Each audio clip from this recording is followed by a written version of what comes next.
আজকে আমি তোমাদের সামনে কচুরমুখী বা গাঁঠি কচু সেই গাঁঠি কচুর একটা রেসিপি, নিরামিষ রেসিপি নিয়ে এসেছি। এটা আমার ঠাকুমার থেকে শেখা। আমার ঠাকুমা এটা ছোটোবেলা করতো, আমরা খুব খেয়েছি এটা। তো এটা আমি তারপরে এখন করে করে খাই, আমার খুব ভালো লাগে এটা। তোমরাও এটা এইভাবে করে দেখো, ভাত দিয়ে খেতে খুব ভালো লাগে। আর এটা এত সহজভাবে তৈরি হয়ে যায়, যে কেউ এটা করতে পারে এবং খুব তাড়াতাড়ি চটজলদি এটা তৈরি হয়ে যায়। আর যেভাবে করছি এতে কিন্তু কচুরমুখীতে যে একটু হরহরে ভাব থাকে সেটা কিন্তু থাকবে না।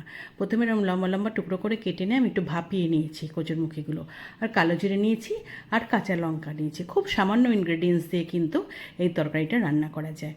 তো তারপরে কড়াইতে আগে তেল দিলাম, সর্ষের তেল, একটা বড় চামচের 1 চামচ দিয়ে তেলটা একটু গরম হলে তার মধ্যে আমি কালো জিরেটা দিয়ে দিলাম। কালো জিরেটা দিয়ে একটু কালো জিরেটা ভালো করে ভাজতে হবে। বেশ কালো জিরে ভাজলে একটা সুন্দর গন্ধ বেরোয়, সেই গন্ধটা বেরোনো অবধি ভাজতে হবে। তারপরে কালো জিরেটা যেই ভাজা হয়ে যাবে তার মধ্যে যে আমি কচুগুলোকে আমি সেদ্ধ করে রেখেছিলাম, একটু ভাপিয়ে রেখেছিলাম, সেগুলোকে দিয়ে দিলাম। এইবার এই কচুগুলোকে বেশ সুন্দর করে কিন্তু অনেকক্ষণ ধরে ভাজতে হবে, প্রায় 2-3 মিনিট এরকম নাড়িয়ে সমানে ভাজতে হবে। তাহলে ওই যে হরহরে ভাবটা থাকে এই গাঁঠি কচুতে, সেটা কিন্তু একদম চলে যাবে। খাওয়ার সময় আর এরকম ওই হরহর ভাবটা থাকবে না। তো এইভাবে আমি অনেকক্ষণ ধরে ভাজবো। তার মধ্যে এবার নুন টুন যা দেওয়ার সেগুলোও দিয়ে দেবো। সেগুলো দিয়ে কিন্তু সমানে এরকম নাড়িয়ে ভেজে যেতে হবে। তো দেখো আমি সমানে নাড়াচ্ছি, এবার নাড়িয়ে সমানে এগুলো ভাজা হচ্ছে। এর হতে হতে এর মধ্যে আমি এবার তিনটে টুকরো করে আমি 1.5খানা কাঁচা লঙ্কা দিয়ে দিলাম, আর 1/2 চামচ মতো আমি হলুদ দিলাম। দিয়ে কাঁচা লঙ্কার হলুদটা আমি ভালো করে নাড়িয়ে মিশিয়ে নিচ্ছি এই কচুর সঙ্গে। মেশানো হয়ে গেলে, বেশ সুন্দর মিশে গেলে এর মধ্যে এবার আমি নুন মিষ্টি দেব। আমি এখানে 1/2 চামচ মতো নুন দিলাম, আর 1/2 চামচ মতো আমি চিনি দেব।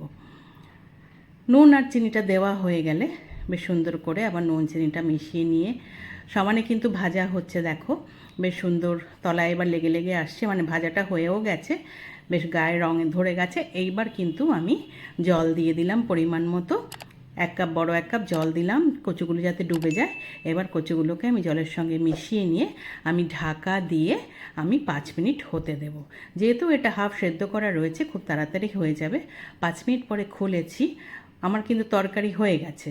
এত সুন্দর দেখতেও যেরকম হয়, এটা খেতেও কিন্তু খুব ভাল লাগে গরম ভাতের সাথে। আমার এই তরকারি হয়ে গেছে, আমি গ্যাস বন্ধ করে দিলাম, আমি ঢাকা দিয়ে 5 মিনিট রেখে দিলাম। 5 মিনিট পরে খুলেছি, আমার এই কচুরমুখী বা গাঁঠি কচুর তরকারি একদম রেডি টু সার্ভ। আমি ভাতের সাথে গরম গরম দুপুরের লাঞ্চে সার্ভ করব। রান্নাটা যদি তোমাদের ভালো লেগে থাকে একটা লাইক করো, কমেন্ট করো, শেয়ার করো। যারা এখনও আমার চ্যানেলটায় সাবস্ক্রাইব করোনি প্লিজ সাবস্ক্রাইব করে দিও। পাশে থাকা বেল আইকনটা প্রেস করবে, তাহলে আমার তৈরি সমস্ত রান্নার নোটিফিকেশন তোমাদের কাছে পৌঁছে যাবে। যারা আমার চ্যানেলের পুরনো বন্ধু তাদের অসংখ্য ধন্যবাদ আমার পাশে থাকার জন্যে। আবার নতুন নতুন রেসিপি নিয়ে তোমাদের কাছে আসবো। আজকে তাহলে চলি, সবাই ভালো থেকো, টাটা।